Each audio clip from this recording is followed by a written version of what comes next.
So we need to get the facts straight. How does this virus work? How does it transmit? Where does it want to go? And let's protect ourselves. I'm Dr. Peter Lin. I'm a family physician in Toronto, Canada. The coronavirus is a family of viruses that can cause as mild things as just a common cold, all the way up to SARS or MERS. These are these bad pneumonias that we're talking about. And basically what these viruses are, they look like a tennis ball with all these spikes sticking out of it. And depending on the type of spike, it allows that virus to attach to certain places. So some viruses, they have the spike that attaches to your nose. So basically you just get a common cold.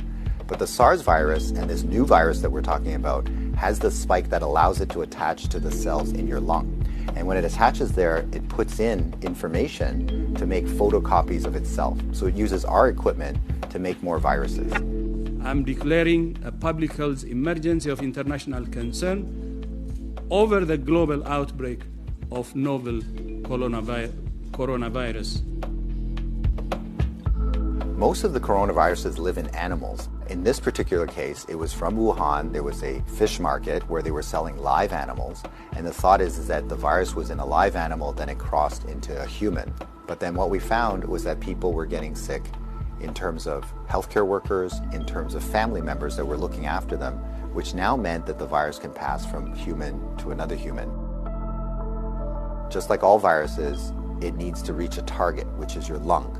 And it has to get there with your help. It has no feet and no wings. So therefore it needs us to move it there. So that's why we keep saying, don't hang around sneezy people because you're gonna breathe it in. And don't touch your face because that's how the virus is gonna get in. The masks are helpful, but they're not necessary because they're leaky. The ones that you and I buy basically have pockets here, so therefore the virus can get in.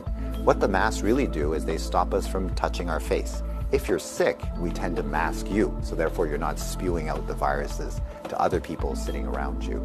The true people that have the real masks are the N95. Those are sealed. These are for the doctors that may be caring for the patients.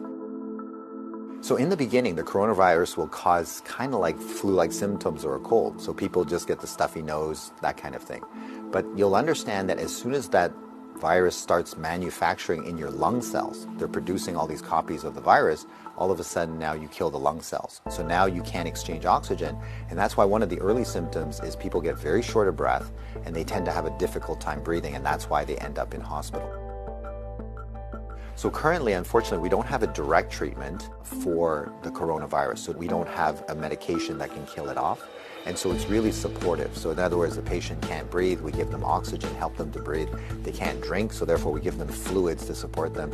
Their kidneys begin to shut down, we help them with all those things. So it's a very supportive process. This is a new virus that we've never seen before. So our immune system, our army, are having a hard time figuring out what to do.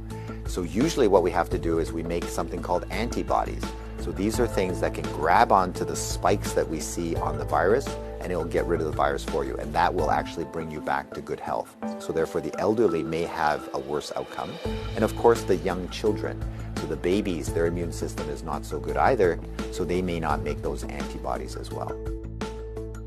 So just remember, your hands may be with virus. Virus cannot hurt you because it can't get through the skin, but the moment I do this, now I've brought the virus right to where it wants to go.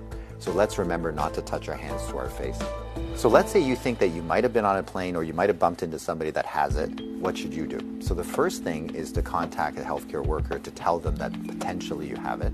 If you're feeling symptoms and you're going to go into a facility, call ahead. Okay, so whether you're calling the paramedics or whether you're calling the hospital or your doctor, just mention that you were on a flight. If you don't have any symptoms, then what we do is a little bit of a self-quarantine. In other words, we can just keep you away from other people, and so you don't go into parties, don't go with your friends, don't go into public transportation. So we can contain it very easily by making sure that you do a self-confinement, so to speak, for the, let's say, 7 to 14 days is the longest incubation time. So after that, if you're feeling well, then you don't have anything to worry about. So if we get the facts right, then we don't have to be overly worried, but we do the right things so that we don't get the virus ourselves and that we don't pass it on to others. And if we look after each other in this way, this virus will have nowhere to go. It needs us to move it, it needs us to make copies for it, and if we don't help it, then the virus will stop. So we have the power to do that right now.